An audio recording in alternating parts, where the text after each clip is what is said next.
Hello, everyone, and welcome to Beginnings, the show that asks, where do creative people come from? My name is Andy. I'm the host of the show and a writer and performer based in Los Angeles, California. Currently, it is midnight the day before this episode drops. I am here recording this intro, sweating profusely, trying to cool down with some lemonade. Not looking forward to the next 40 years of climate change. Now, here's the question, folks. Between both climate change and the intensification of COVID, I keep telling Naomi that there's just a number where things get so bad for everyone, whether that number is a constant temperature or a number of like weird weather events or too many people with long COVID, that something has to be done. Am I being too optimistic? Is there an actual number, or is it just going to be slow decline and then collapse? Hopefully a very slow decline and then a collapse like far after my death. The death of all of our loved ones. I looked up the fall of the Roman Empire because in your mind, it's just like, oh, it's something that happens over like maybe, I don't know, a decade or two or something like that. When you think of the fall, it was centuries.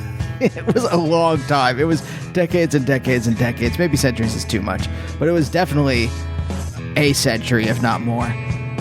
You know, I gotta say, when I sat down to record this intro, I'm like, gonna be real quick. I'm gonna talk about my spider stick. Our lawn has been taken over by orb weavers, and so to walk Mabel at night, I don't want to kill the orb weavers. They're beneficial. They're not poisonous to Mabel. They're not poisonous to humans. So, you know, obviously, kill a black widow. They're dead. They can hurt Mabel. They can hurt me.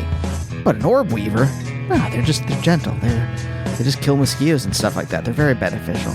But we have to be able to walk and not walk into a giant web because they've covered the lawn in webs everywhere. So I've had to create some kind of device.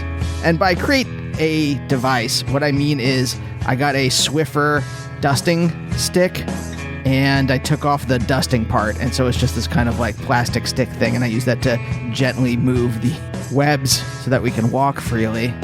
So that's what I wanted to talk about. Instead, somehow I got onto the subject of the slow decline of America, if not global capitalism. But I'd like to leave this for a cheerier subject. Today's guest, this is Heather Trost. Big fan of her last album. But if you don't know who Heather is, I'm going to give you a clue. Album. She's made albums. I'm going to read you her bio right now. Originally from Albuquerque, New Mexico, musician Heather Trost really started taking music seriously in college, often touring when she wasn't in class. In the early 2000s, she met her now husband, Neutral Milk Hotel drummer Jeremy Barnes, and joined his fledgling project A Hawk and a Hacksaw, making it a duo. Since that time, they have released 6 albums, the latest of which is Forest Bathing in 2018. As a solo musician, Heather has released 4 albums, and her latest, Desert Flowers, was released late last year on Bada Bing Records, and like I said a couple minutes ago, it's great. Highly recommended. I didn't have much of a chance to listen to it when it first came out, but I got into it earlier this year, and I've just been listening to it constantly. So I got in touch with Heather, and I was like, hey, I want you to be on the show, and it's awesome. We talk a lot about, she was homeschooled, well, there's other stuff. I won't spoil the interview. Not that that's like, you're going to hear that and be like, that was the equivalent of learning about the end of The Sixth Sense. But anyway, Heather is super nice and cool, so I hope you like this episode.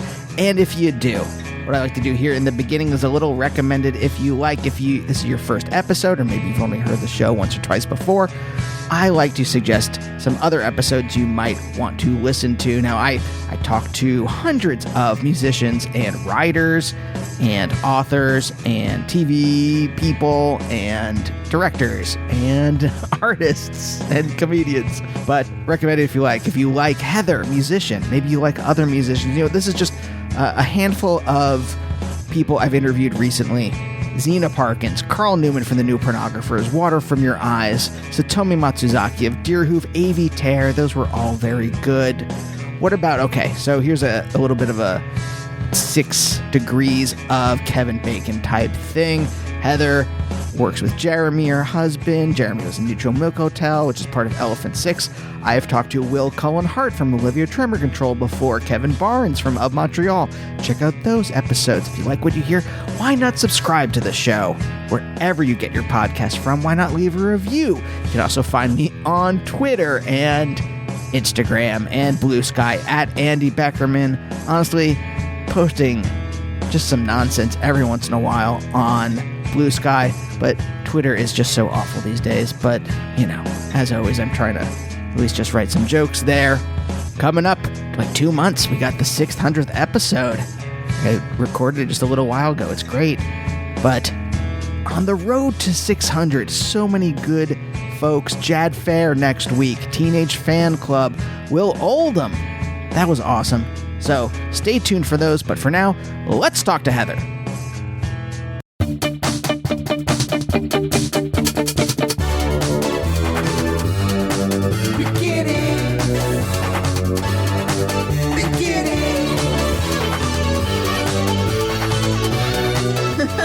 Well, so much is, it's funny because I was thinking about, you know, so much of this show is about like, how did we form as humans?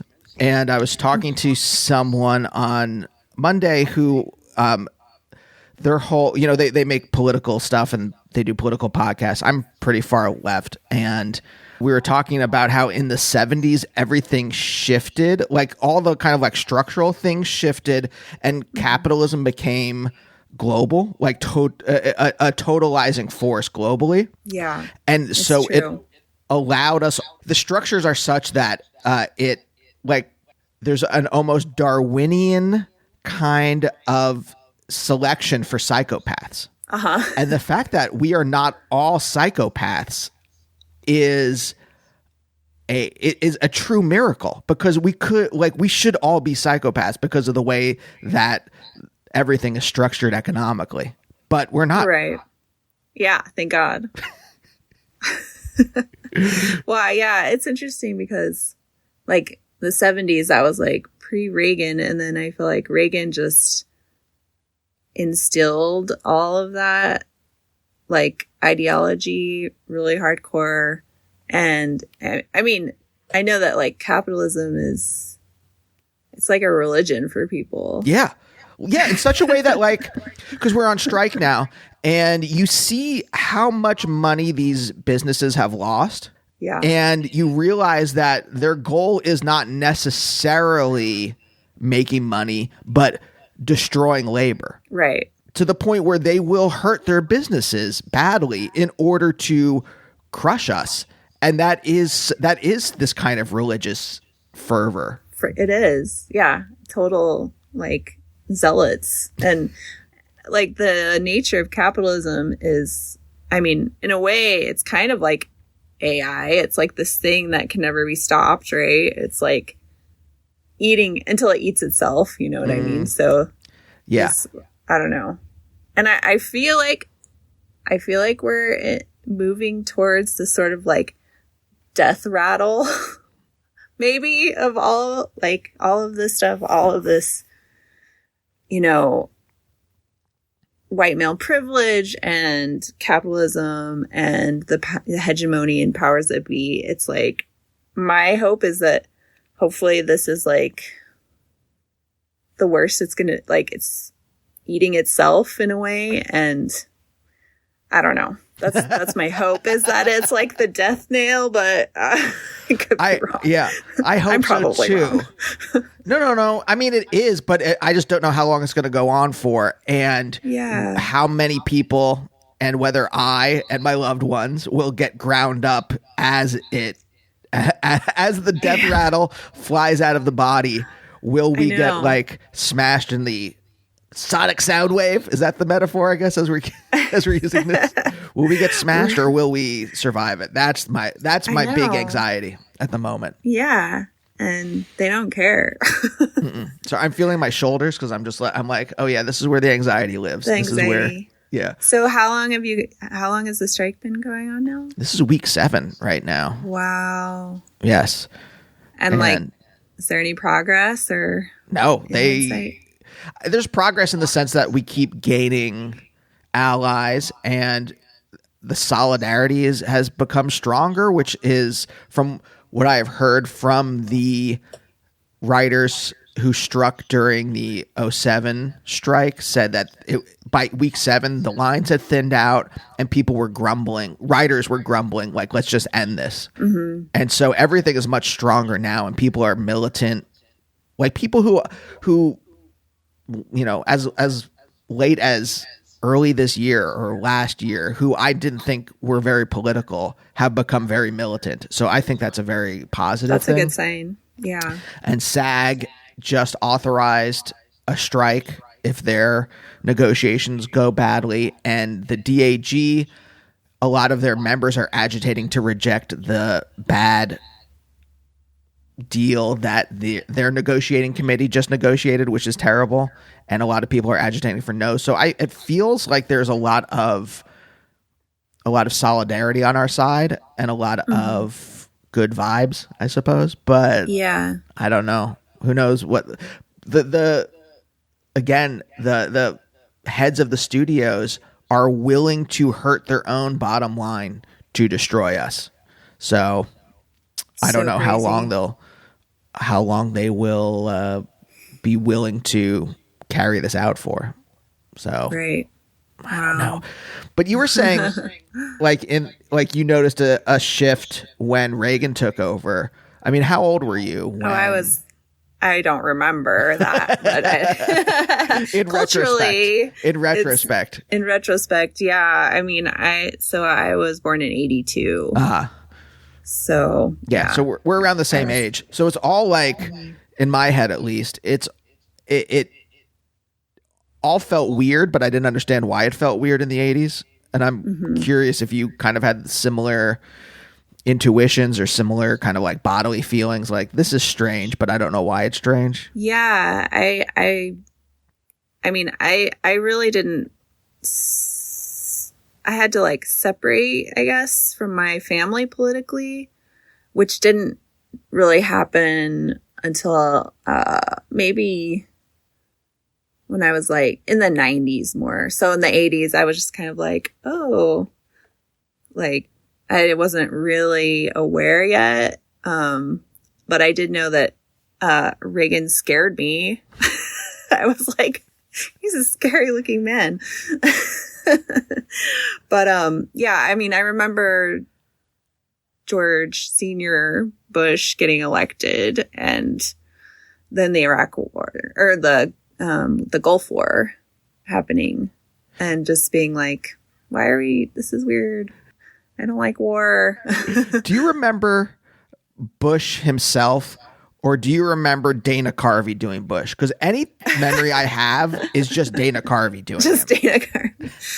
I guess I remember Bush because we didn't watch Saturday Night Live until I was like a little bit older, like more like in the 90s. So, but yeah, that's really funny that you like remember him through Dana Carvey. I mean, you were in Albuquerque, right? Yeah, mostly, yeah. What was that like when you were, what's Albuquerque in the 80s when you're a child? Albuquerque in the 80s. It's so, there is an Air Force base here and a national laboratory. So it's interesting because the biggest employer is actually the University of New Mexico in the state of New Mexico. And then I always assumed it was like the military industrial complex, but because the Manhattan Project was started here and everything, but it's actually the university. But it feels as though the military industrial complex is like the sole sort of like industry and employer, I guess. And so that definitely shapes the city. And I grew up in kind of just like a very nondescript neighborhood in Albuquerque there's an area called the Northeast Heights. And then we actually left Albuquerque when I was 9. My dad got a job, working for NASA for like a year. So we lived in DC for that time. And then when we moved back, my parents we moved to like a rural area outside of Albuquerque. So I was only really in Albuquerque until I was like 9. But then I moved back. I went to college here. So that, and then I lived in like the sort of like university area, which is a lot more interesting. Started discovering venues and record stores and music, and like that was the more interesting part of Albuquerque as opposed to where I grew up in Albuquerque, which was just like kind of very residential. When you say nondescript, did you mean just kind of like blandly suburban? Yeah, I mean, it was in the city, so it wasn't technically a suburb, but it was just like these post-war kind of houses in like a very residential area. What does that mean? Like, sorry, I'm trying to like think about it in my head. When you say like like when I think post-war, by the way, first of all, what came into my head was just like Soviet kind of brutalist buildings.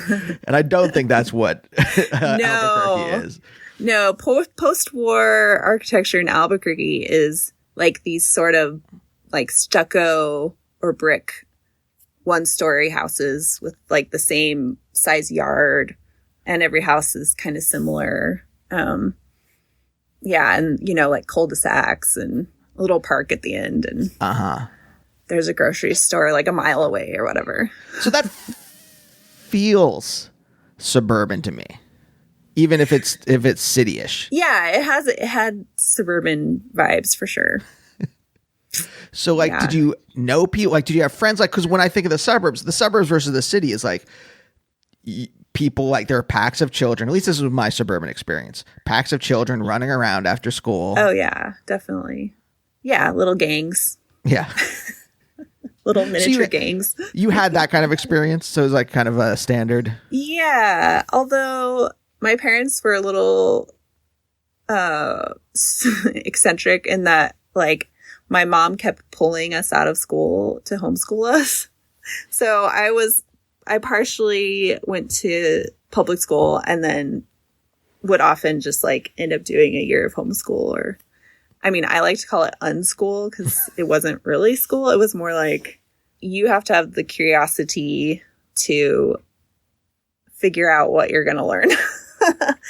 And here's a bunch of books, and here's a piano, here's a violin. You're going to get lessons like once a week. And so, which I think was actually, for me, I enjoyed that. And I enjoyed like getting a break from public school.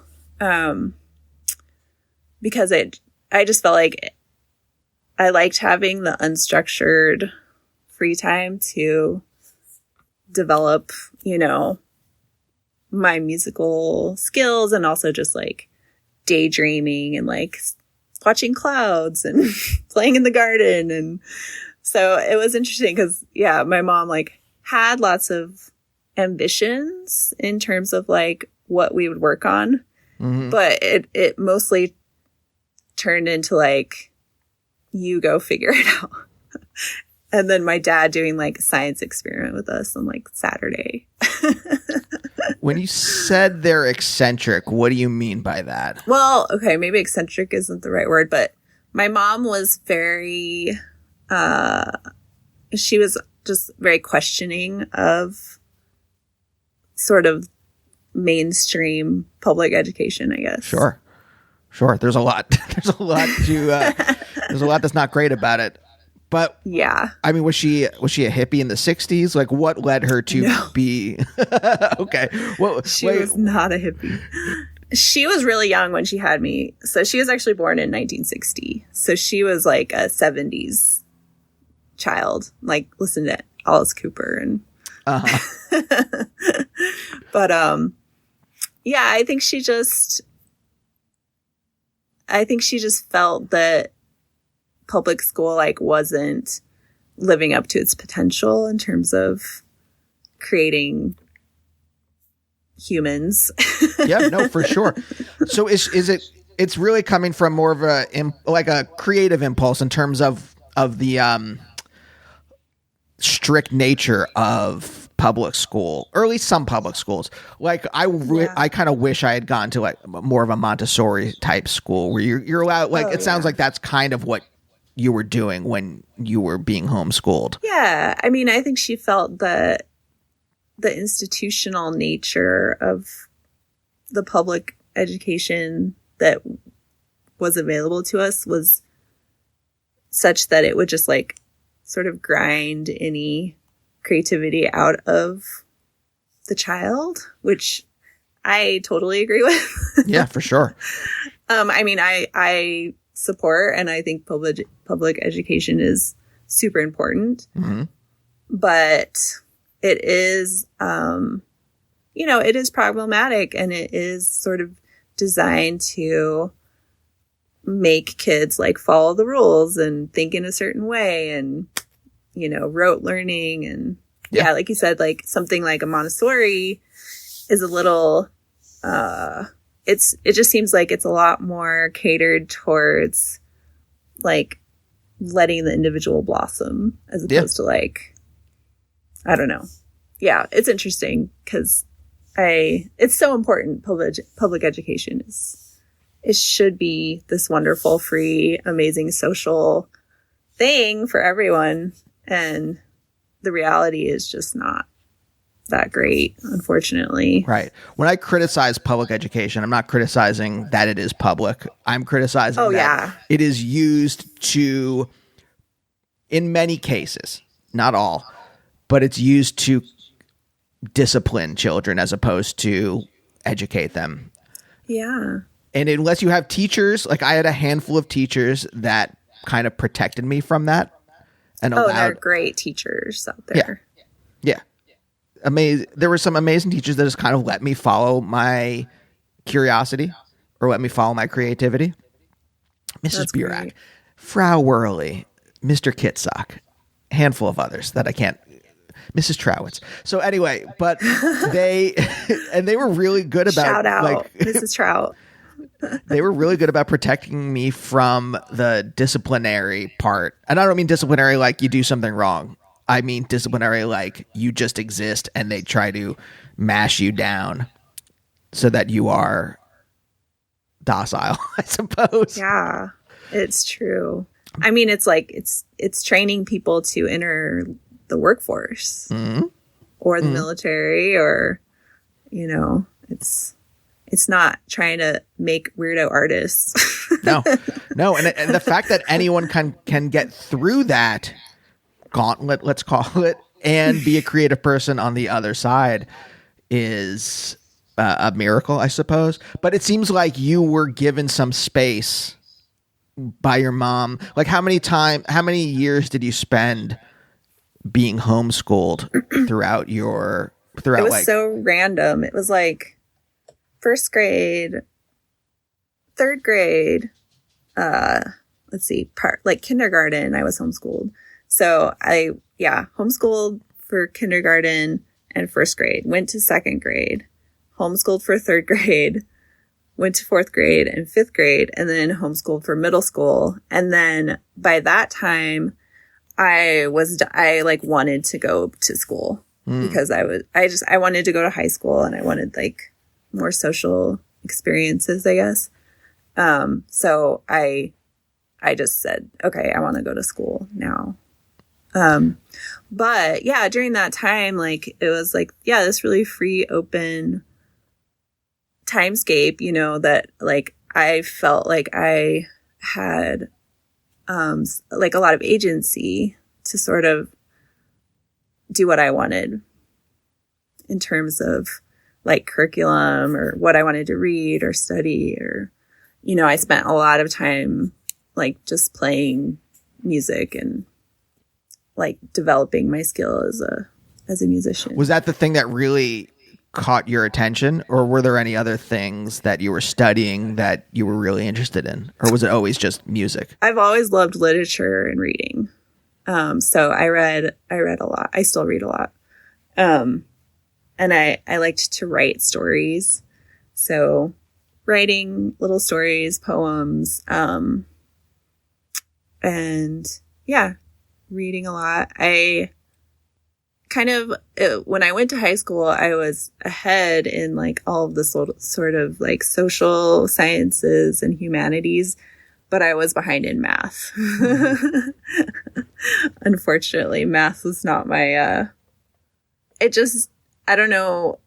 Maybe I didn't have the structure and the discipline, to sort of like pursue it in the way that I was pursuing like reading and literature and stuff and music. So that unfortunately fell behind, but then I got back into it in high school. So, so yeah, it was interesting. I was like ahead of other kids in some ways, but then like behind in other ways. But then it all balanced out. I'm wondering, as you're saying this, and this is just a idle thought, but outside of having basic competence in math, and parentheses, I do think math gives you problem-solving skills beyond just having to deal with numbers. So I do think that part's important, but how much of the curriculum do you, after you have basic competency, and then maybe you have a class or two that help you develop critical thinking skills or things like that with math or logic or something like that, how much do you really need? How much does an average person who decides not to go into physics or into mathematics or engineering or anything like that? I don't know. I don't mean that as a, like, again, not a knock on math. I think it's important for critical thinking, but I don't know. Yeah. And like, I feel like there should be an option to teach math in a sort of like historical, philosophical way, as opposed to like the kind of STEM way. Like I would be really into like taking a class on like Arabic geometry or sort of like the history of math and like a philosophy of like different math, like, I don't know what you call them, systems, you know? Yeah. Like to me, that sparks my imagination more than like solving equations. Yeah, for sure. Because you're handed this system and you're taught this the way it is. And then by the time you get to, I guess, trig, and you learn that, no, this is just base 10, and you can change the system any way you want based on what your basic configuration of there's nothing solid about it. There's nothing like God didn't hand this system to us, and there's nothing fundamental about it. It's a human made system, and it just happens to work out well with a bunch of theorems. Right. Yeah. And then once you learn that, you're like, oh wait, there's no necessity to this. Isn't a humans didn't crawl from the muck. And then suddenly the system was given to them by a deity or something like that. Anyway, the point is, I'm just like, when you said that you were like behind in math, I'm like, yeah, but maybe it didn't matter. I don't know. I mean, in the long run, it didn't. It was a little stressful at first, but I don't know. Like, I just wish there had been like a medieval math class. Yeah. You like, saying this stuff, it makes me think, I'm like, it would have been so much more interesting and so much more useful probably than I like that I know calculus, but I've never used it. Ooh, you know calculus. That's awesome. See, and then sometimes I'm like missing out because I don't know calculus. I don't know. You can teach it to yourself. It's not, I mean, the basics. But then I'm difficult. Like, do I really need to spend time doing that, or should I just keep doing what I'm doing? Do you want to be able to calculate changes? It's what calculus is just about changes under curves and things like that, if I can remember correctly. Yeah, I have no idea.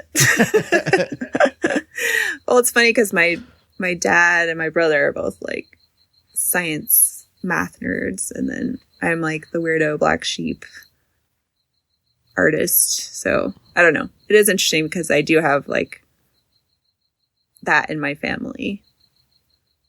But yeah, I went the other direction, I guess. What was your dad, a physicist or an engineer or something like that? He's an engineer. And then my brother studied physics. What did your dad do for a job when you were growing up? So he worked still works there at Sandia National Labs.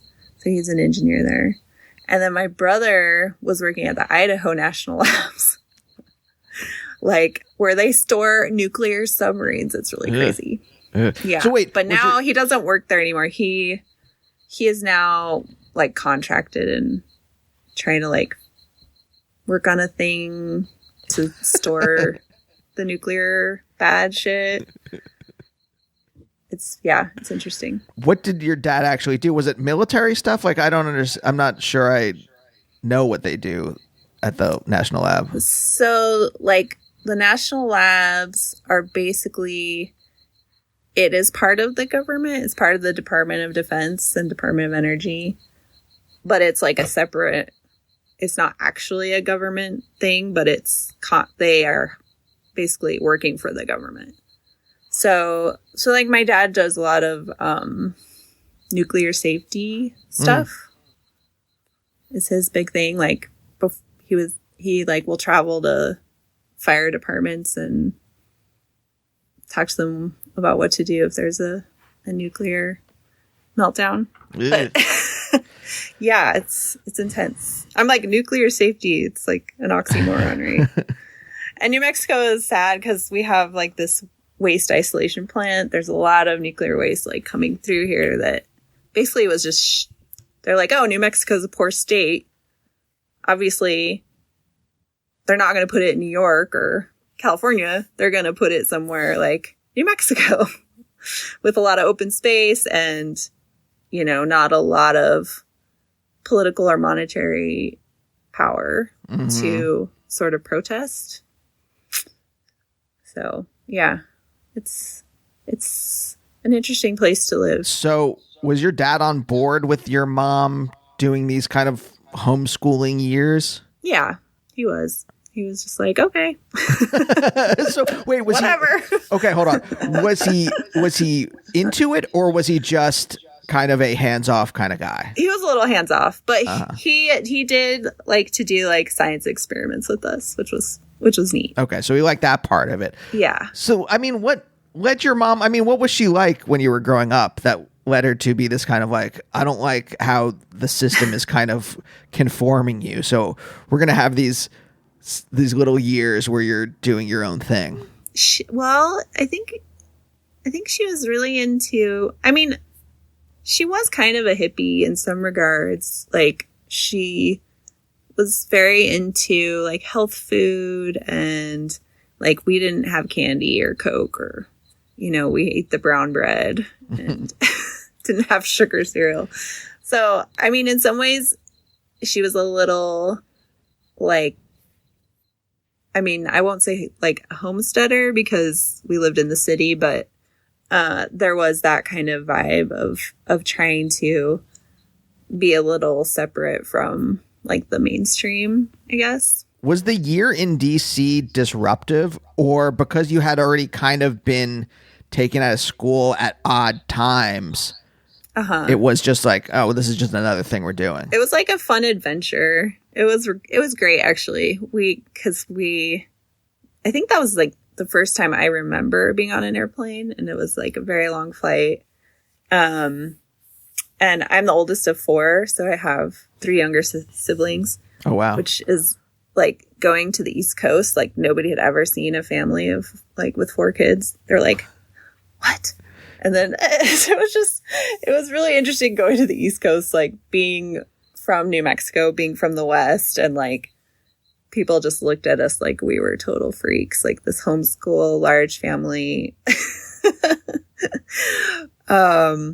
And like, I remember going to the grocery store with my mom and my siblings, and somebody being like, are these all yours?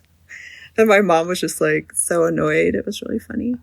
But yeah, it was amazing. We got to like go to the Smithsonian every weekend, and we lived in an area where there were a lot of people from like the Middle East, and like my first friend that I made there was, I'm not sure exactly. She was from Saudi Arabia. And so I had like this Arabic friend, and she was teaching me little Arabic words, and it was just it was a really fun adventure for sure. Were you already kind of a quote unquote weirdo artist by then? Or do you think having these coastal freaks gawking at you kind of, did you internalize some of that stuff? That's a good question. I I think that we were just in our own little, like, tribe bubble, like, with my family. I mean, because there were so many of us. It was like we were just all kind of pursuing our own things. And I guess I didn't really realize that we were total freaks until until later. But yeah, it was, I do remember someone asking us, like, oh, where are you from? And like, we said New Mexico, and they were like, oh, Mexico? They didn't realize that New Mexico was actually in the United States. So that was, and I just found it like kind of amusing and like, oh, actually it's kind of cool to be from this like very different place. And so do you think you were adaptable as a kid? Because you said you kind of saw this as an adventure. Was it just you plunged in and you were fine, or every time you were kind of like taken out, like either going to homeschool and then going back to school, or going to DC or coming back from DC, were these disruptive, or did you kind of just fall into them and get going? I think I didn't find them disruptive. I think the way they were like the way it happened felt like a very natural ending and beginning of these kind of like cycles. And the one thing that I had consistently was like music lessons. So I feel like that having that consistency really was the most important thing to me at that time. And in terms of like friendships, I had just friends in the neighborhood more than like school friends or necessarily. And also church friends. So it wasn't like I was super attached to a group of friends through school. I had music friends and I had like the neighborhood friends, and then I had like 3 siblings. So like I didn't ever feel like lonely or like that I was missing out necessarily until high school. And then my best friend was also homeschooled in middle school, and we both decided together like that we wanted to go to school. And so I think that's when I really realized like I want that like wider group of friends. Mm-hmm. What changed? I was needing to individuate from my family and my parents. So just your standard Freudian kind of development. Like, I got to push away. I feel too much a part of these people and I need to come up with my own identity. Yeah, I needed to separate for sure. Do you remember that as a conscious thought, or was it more instinctual, gut level, kind of like, I gotta be me? It was instinctual, and I was not getting along with my mom at the time. You know, and I started listening to like the devil's music. I call it that. They didn't call it that, but I was, you know, discovering rock and roll and like fashion and music, and I wanted to be in drama and like choir, and like I needed to separate from my family for sure. Not my family, my siblings, but like my mom mostly. I needed to like become my own person. I know you said that they didn't call it the devil's music, but you noted that you went to church. Mm-hmm. What kind of church was it? Was it a large part of your life, or was it just, we go to church once a week and that's that? So I was raised Mormon. Okay. So, which is like, when you're Mormon, it's like, it's a huge part of your life. Yeah. Were your parents both Mormon, or did one of them, what's it called? Leave the church? No, join the church. What do you, join the church. So my mom's parents converted to the church when she was a kid. Yeah. But my dad comes from a long line of Mormon, Yeah. So are they from Salt Lake City? Well, my dad was born in Idaho, but then kind of grew up in LA and a little bit in Las Vegas. And then his parents moved to Salt Lake when he went on a mission. He went on a mission to Columbia, and then he came back and went to Brigham Young University. So I have a lot of family in Salt Lake and Idaho. And then my mom's family, you know, her parents converted in like must have been like this, in the 70s. Mm-hmm. But then they left the church, my mom's parents. And my mom has actually left the church. She left the church. It's been a couple years. Are your parents still together? They are. Okay. Is that a problem? Is your dad okay with that? It's complicated. How important was faith in your life early on? And is it, even if it's not Mormon faith, how much of it, how important is it to you now? Like what has that pathway been? So I started questioning the religion when I was like 12, like very early on. And I think I kind of paved the way for my siblings, although I have one of my sisters is still a member. But my other two siblings have left pretty early on too. But I think as a child, there was kind of this like magical realism or surrealism to having a faith and believing.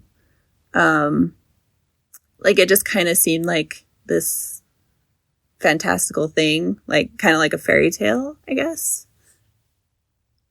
And so, yeah, it was pretty powerful. And it took it was a lot of heartache, you know, to leave. Yeah. Because not only was I leaving the faith, it was like going against my family and my parents. So it was an intense time for sure. But I feel like now, like a lot of people, ex-Mormons are like very scathing and like angry at the church. And I mean, I have that too, but I feel like I have enough distance now that I can sort of see like the positive aspects of it as opposed to just all negative. Mm-hmm. And also like there aren't a lot of Mormons in New Mexico. So I feel like I don't even think about it anymore, but like my poor brother lives in Idaho and it's like everywhere. It's really intense. Like culturally, it's so Mormon there. Yeah. What are the positive aspects for you? I mean, the community is like very, they really take care of each other. Like if you have to move or you're sick or have a baby, it's like they just swoop in and like totally help each other. So for me, that was definitely a positive aspect. Just knowing that like there's that safety net. I mean, it comes with strings attached, of course, but if you are like a faithful member, like they really do help you out. Do you think you found that community in music? Like, do you know what I mean? Oh yeah, totally. Yeah. I've totally replaced, like I have a new family now. Like, I mean, obviously my family is my family, but then I have like this wider family and community of musicians and artists. And that's so important. And I think, you know, for a lot of people now, we don't have that because, I mean, I don't know this is statistics, but I don't think a lot of people our age are going to church. And I mean, that was a huge part of people's lives, like forever. Yeah. So, but yeah, I definitely have an amazing, you know, group of network of people that would do the same thing as people in the church would do, except there's no strings attached. So it's even better. But I asked that because I remember when I first became part of the music scene in Pittsburgh, how the feeling of that felt analogous, not the same, but analogous to my temple in some way. Of just like, there's this wider group of people who you are all part of this network because of a certain thing, whether it was Judaism, when I was a kid, or the Pittsburgh music scene that collected all types of people, from, hardcore punks to kids playing Casio pop to whatever, right? And you were all part of it, and you all were together because of this one thing, and you helped each other out because of this one thing. Yeah. Yeah, your friends become your family especially when you're like a teen. That's amazing. Oh, Pittsburgh is really, I really like Pittsburgh. It's a beautiful place. There's a band from there. Oh, what are they called? Miriam and Jeffrey. Do you know them? No. Okay. I'm blanking on the name of their band. I'll have to look it up. But we played at their wedding, actually. They had like a big Jewish wedding, and Jeremy, my husband, and I played accordion and violin. Oh, that's great. We might have actually met if you were playing with Hawk and a Hacksaw in the early 2000s, because my friend John knew a lot of the Elephant Six folks, and he brought in Hawk and a Hacksaw to play. So we might have met. Oh, yeah. Totally. 20 years ago. Yeah, definitely. I'm trying to remember the venue we played at in Pittsburgh. Mr. Roboto Project, probably. What was that? Mr. Roboto Project. That doesn't ring a bell, but what were some of the other venues there? Millville Industrial Theater, Garfield Artworks. I can't remember now. Those are the main ones that I went to. But that's cool. When you were 12, what was it that made you start kind of questioning Mormonism? Honestly, like feeling like I was being treated very differently from like the boys. And that the girls were sort of being pushed in this one direction in terms of becoming mothers and like that kind of thing. So I really felt that wasn't for me. And so, yeah, I started questioning that a lot. And also, tithing, like having to give money to the church. I was really like questioning that. Oh, yeah. Because I started, getting allowance and. And you would have to tithe your allowance? Yeah. Wow.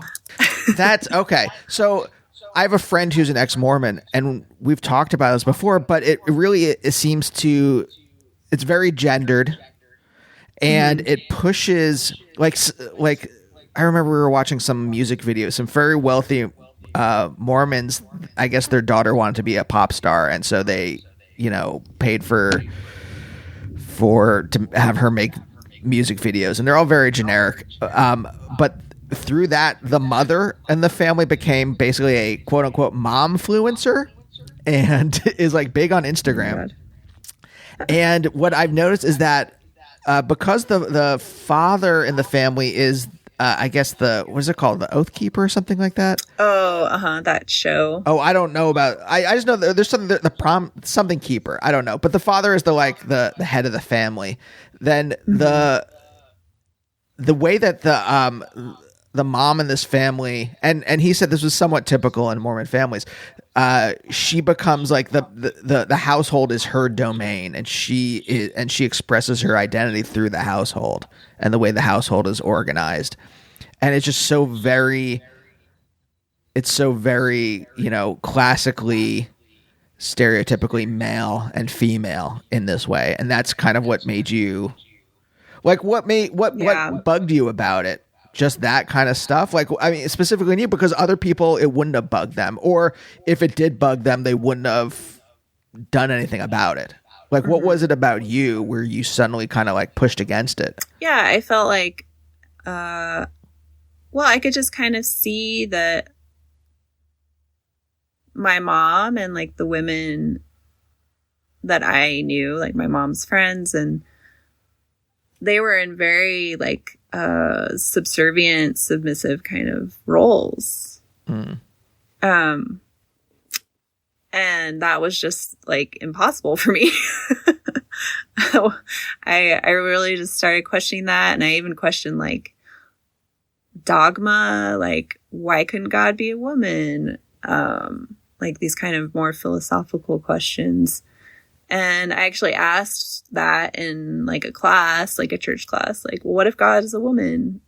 And that came with like some consequences. And then I just started feeling like, okay, this is like very controlling. They're not letting me question the philosophy and the dogma. And even though like they say like, you know, you need to find your faith and all this stuff. And so like, I felt like that's what I was trying to do, but that I was being thwarted because I was thinking too subversively as opposed to just like surfacey, like questioning things. I was like questioning these very entrenched ideas and, you know, pillars of like the faith, basically. Mm-hmm. Did you have any kind of career ambitions before you started questioning? And did those career ambitions change through that? Yeah, I mean, I think when I was little, I probably thought that I would have kids and like be a Mormon housewife who like played music. And then, yeah, when I was like around 12, 13, I realized like I can't do that because that's asking me to like be someone that I am not.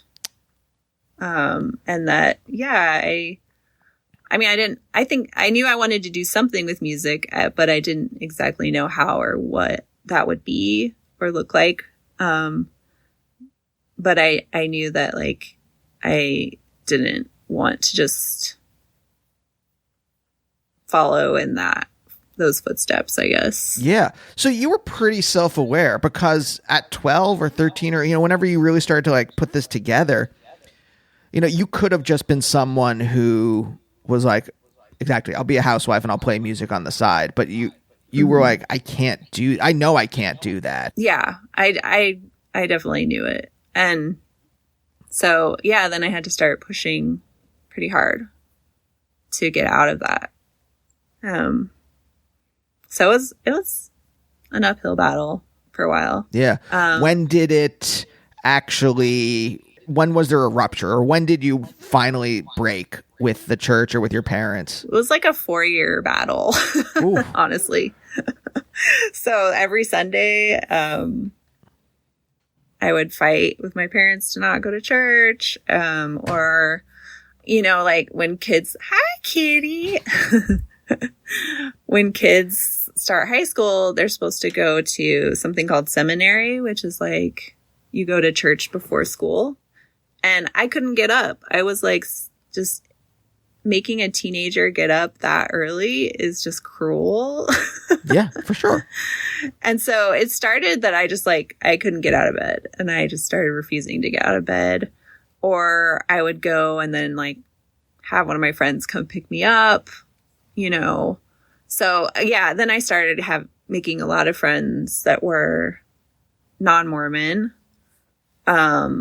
that were into music and art and that kind of thing. So, I mean, I just started hanging out with different people. When did performing music, or performing period, because you said you were into drama too, like when did performance become part of your life? Pretty early on, because I played a lot of recitals through like my like piano and violin recitals, and then I was in a junior orchestra and junior symphony, so we would have like orchestra concerts, probably starting in like when I was 11, 12, performing in like an orchestra, and then in high school I did choir and drama. So yeah, I mean, I think I played my first recital when I was like 5 or something. Oh, wow. So Yeah. that muscle is already, by the time you get to playing your own music or playing in bands, that muscle has already been kind of strengthened. Yeah, but it's very different playing your own music as opposed to other people's music. So that was a whole new amazing like experience for sure. I mean, how did that happen? Because you could, again, I always like look at just people's lives and be like, well, you could have just been a music appreciator and you play music at home and maybe you're in a choir or something like that. What was the thing inside of you that said, well, I want to write my own songs or I want to play in a band with other people? Yeah, I mean, I started writing songs around, I mean, I would come up with little songs when I was a kid, but really kind of composing songs probably around 11, 12. I would record them like on a tape.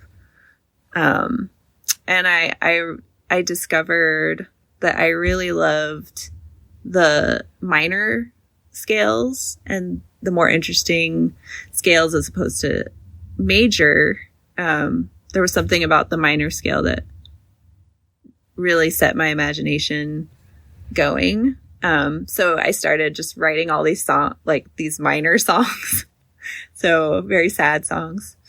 Okay, wait. Can I stop you for a second? What was it about minor scales that hit something emotional in you that, G major wasn't doing? I think it was very kind of different from the music I was being taught, or like church music was very major.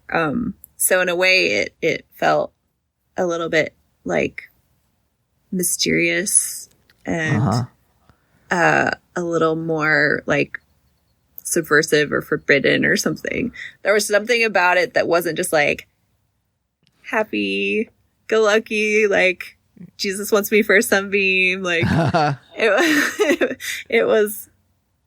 it had a mysterious like quality to it, I guess, that just sparked my imagination. Okay, not to like make this too linear or too neat, but it is interesting that at the same time you start questioning the church, you also start thinking of musically different. Yeah. Oh yeah. I think it definitely was going together. My inner life was definitely starting to like boil over at that time. Hey, partly that's your mom's fault. If she, oh yeah, she has nobody to blame but herself. Exactly. Yeah, it's her fault. Well, and it's interesting too now because she's like following the same path, but just at a much later time. So, are you there as a resource for her? I guess it kind of feels like she forgot that I like already went through all of this when I, because she's like telling me stuff and I'm like, yeah, I know. I went through that when I was like 13. She's like, oh yeah, I forgot. But yeah, she's on her own journey. So when do you actually form an ambition? I want to play music, or I want to try to do this for a living, or this is something that's so important to me, I want to pursue it. Probably in college. So I started playing in bands when I was like 18, 19. Because there weren't really bands at my high school. I was more doing classical music and choir and drama. And then I just started meeting people that were playing in bands. And so, yeah, started playing in bands. I was studying violin at the university and also creative writing. So I started writing lyrics, and also started realizing like, I don't know that I want to pursue like classical music because it was just starting to feel like my creative expression wasn't being used to its full potential when I was playing classical music. And I know there are classical musicians out there that can totally do that within the Western classical tradition, but I just felt like I wasn't there, and I felt like I was just more interested in non-classical music and writing my own music and my own lyrics. And what was it about classical music? And when you say classical music, do you mean like the whole thing from Bach all the way up to John Cage type stuff, or was it just kind of the tradition? When most people think of classical music, you know, you think of like Baroque and that kind of stuff. Yeah, that kind of stuff. Yeah, not like the avant-garde or John Cage or Lou Harrison or any of that kind of, like when I discovered Steve Reich and you know, that, you know, Terry Riley is not classical, but he's in that world, that sphere, and to me that's very different from, I was in like a classical conservatory situation. So just a lot of practicing, playing in the symphony and like that track, you know, which, you know, you're not playing a lot of like John Cage pieces when you're in that situation. But I mean, there were people who were pursuing that at where I was going to school, through like the composition program. So, but I was just like 18. I didn't really know. I just knew that I loved music. And so you know, I think when you're that young and you enter a university, it's like you don't always know what's like available to you. Yeah, for so sure. There was that side happening. I just didn't really discover it until later when I was like in my second or third year. Yeah, for sure. You know, I remember Steve Reich and Terry. I mean, Rainbow and Curved Air was like, and Music for 18 Musicians, I think, like blew my mind. I mean, still does. I still love those. But yeah, and that really started to musically opened a lot of different doors for me. But just in general, like, oh, there's a much wider world out here that I had been sheltered from, or not even sheltered. It's not anyone. No one did it on purpose, but that I just had not been introduced to before. Well, I think you have to seek out that stuff. And when you discover it on your own, it's even more precious than someone showing it to you. In a lot of ways, it's like that pearl, you know. But you had also been primed to kind of push against orthodoxies by pushing against the religion you were brought up in, and kind of breaking from that. You know, you're now put into another orthodoxy, and you're like, I don't know if I like this. And so you didn't spend, you know, you could have spent a decade, you know, in an orchestra somewhere playing it and being like, this is fine, but it's not what I wanted. But you were already like, well, that's not what I wanted. So you pushed against it pretty quickly, right? Yeah, definitely. And then, well, and I mean, I hadn't really heard Bela Bartok until I went to college. So there were some interesting things that I was introduced to by studying there. And so that was interesting because I started listening to Bela Bartok and playing his music. And then that sort of opened the door to Eastern European music through his field recordings. And then I met Jeremy when I was in my undergrad. So he also had just like an amazing record collection. And so it all kind of started happening pretty quickly then. And then it was like not only pushing against Western classical tradition and rock and roll, it was like pushing against rock and roll too, like, oh, weird folk music, you know? So, that was also it was just a very, like the world was just opening up. Okay. So when finally did you set an intention, a conscious intention, like this is what I want to do with my life? I think I'm trying to remember if there was like a moment, because I was working also jobs during that whole time. Like I got my first job when I was like 14. And so I'd always had a job. I never didn't have a job. Sure. So I was going to school and working. And then I started teaching violin lessons and piano lessons. And I thought, oh, okay, well, this is like a job that has to do with music that I can do while I'm pursuing like a creative career in music. But it wasn't ever like, I don't remember if there was ever like a moment, but I mean, I went on my first tour in like 2001, I think, like the summer between my freshman and sophomore year. And that was just like, this is great.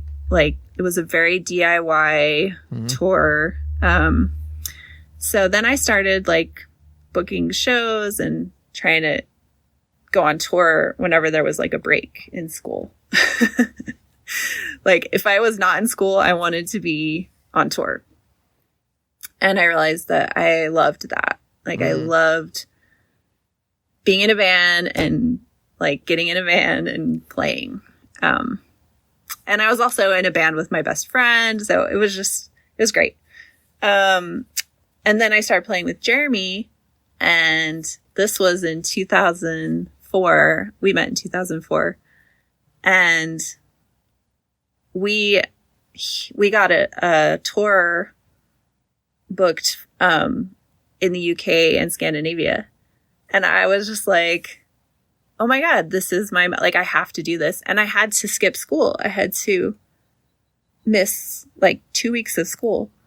But my professors were all really great. Like, they were all like, you're going on tour in Europe? Like, they were so supportive and sweet. And like, that made me feel like, I think that was probably one of the moments that I was like, oh, this could actually be a real thing. That continues. Like, it doesn't just have to be this thing that I do while I can. It was like, no, this is like, people do this, and it's hard.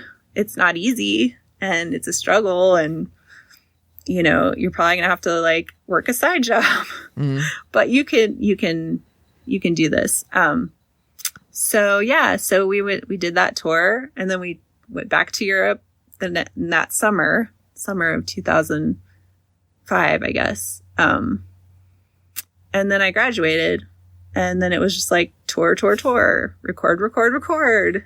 So, and it was great because Jeremy is like, we're married now, and we've been touring together since, and recording and being creative since 2004. So it's been a long, wonderful journey. Definitely. That actually seems like a nice place to end.